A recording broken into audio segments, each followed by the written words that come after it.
2 बीघा जमीन से शुरू की थी जीरे की खेती, आज 60 करोड़ का है टर्नओवर। सफलता की ये कहानी राजस्थान के जालौर जिले के उस युवा किसान की है जिसके घर वाले चाहते थे कि वो सरकारी नौकरी करे, लेकिन उसका मन खेती बाड़ी में ही अपना भविष्य बनाने का था। इस नौजवान का नाम योगेश जोशी है, जिन्होंने अपने घर वालों के लाख समझाने के बाद भी सरकारी नौकरी के बारे में एक बार भी नहीं सोचा और जुट गए जैविक खेती करने में। वीडियो में आगे बढ़ने से पहले हमारे चैनल को जरूर सब्सक्राइब करें और बेल आइकन को क्लिक करना ना भूलें।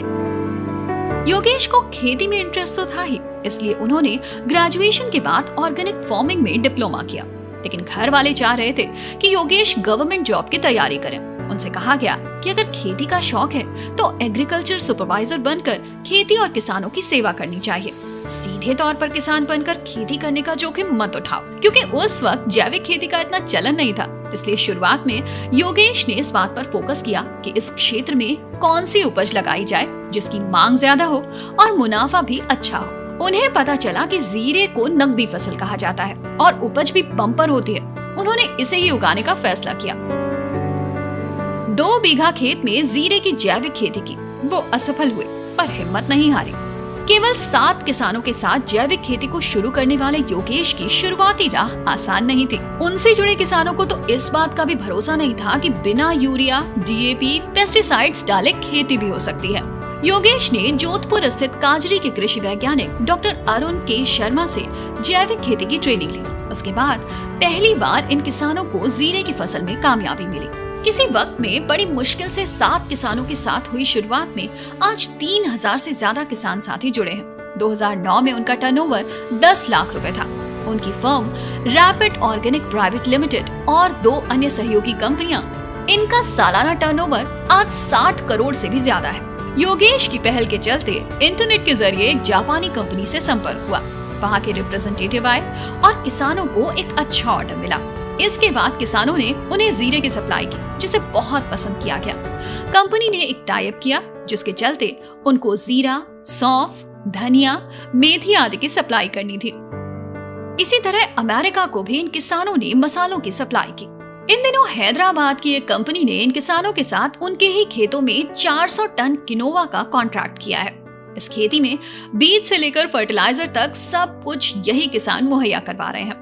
पूरी तरह से ये बायबैक खेती है एग्रीमेंट के साथ। ऑर्गेनिक सर्टिफिकेशन होने पर किसानों की उपज को खरीदा जाता है। जिस किसान के पास सर्टिफिकेशन नहीं होता, उसे अपनी उपज बेचने के लिए दिन रात एक करने पड़ते हैं। इस समस्या के लिए भी योगेश ने एक उपाय निकाला, जिसे इंटीग्रेटेड पेस्ट मैनेजमेंट नाम दिया गया। इस सुविधा के तहत जिन किसानों के पास सर्टिफिकेशन नहीं होता पर वो पूरी तरह से जैविक खेती कर रहे होते हैं, वो उनकी उपज भी खरीदते हैं। अमेरिका की एक कंपनी इनके साथ इसी कारण से जुड़ी है। कंपनी की पहली यही शर्त है कि उपज केमिकल फ्री हो। आज किसानों का ये ग्रुप जीरे के अलावा धनिया, मेथी, सुआ, कलौंजी, किनोवा, चिया सीड्स, गेहूं, बाजरा, मस्टर्ड सहित पश्चिमी राजस्थान में आसानी से हो सकने वाली सभी फसलों की जैविक खेती कर रहा है। फर्म रैपिड ऑर्गेनिक देश की पहली कंपनी है जो जीरे को लेकर ट्रेड फेयर में उतर रही है। जैसे जैसे योगेश और उनसे जुड़े 3000 किसान आगे बढ़ रहे हैं, उन्हें देखकर दूसरे किसान भी इंस्पायर हो रहे हैं और उनके साथ जुड़ते जा रहे हैं। योगेश सभी जुड़े हुए किसान साथियों से तालमेल बनाए रखने के लिए हर 3 माह में मीटिंग करते हैं। उनकी नजर में कामयाबी का पहला उसूल यही है कि किसानों के साथ उनके रिश्ते अच्छे हों। योगेश को कृषि क्षेत्र में उनके योगदान को देखते हुए कई जगहों पर सम्मानित भी किया गया है। इसके अलावा उन्हें विभिन्न कृषि सम्मेलनों में किसानों को संबोधित करने के लिए भी बुलाया जाता है। आने वाले समय में अपने किसान साथियों के साथ मिलकर 1 अरब रुपए के टर्नओवर की मंशा रखने वाले जोशी जल्द ही एफपीओ बनाने जा रहे हैं। रैपिड ऑर्गेनिक भी इसी एफपीओ से माल खरीदेगी। खर्च निकालने के बाद बचे मुनाफे को किसानों में बांटने की योजना है। वो हर साल सीएसआर की मदद से 10 से 20 लाख रुपए किसानों के लिए और साथ ही उनकी संतानों के लिए मेडिकल कैंप, शिक्षा आदि पर खर्च कर रहे हैं। तो आज के लिए बस इतना ही। अगर आपको हमारा ये वीडियो पसंद आया तो लाइक शेयर जरूर करें और ऐसी और मोटिवेशनल स्टोरीज के लिए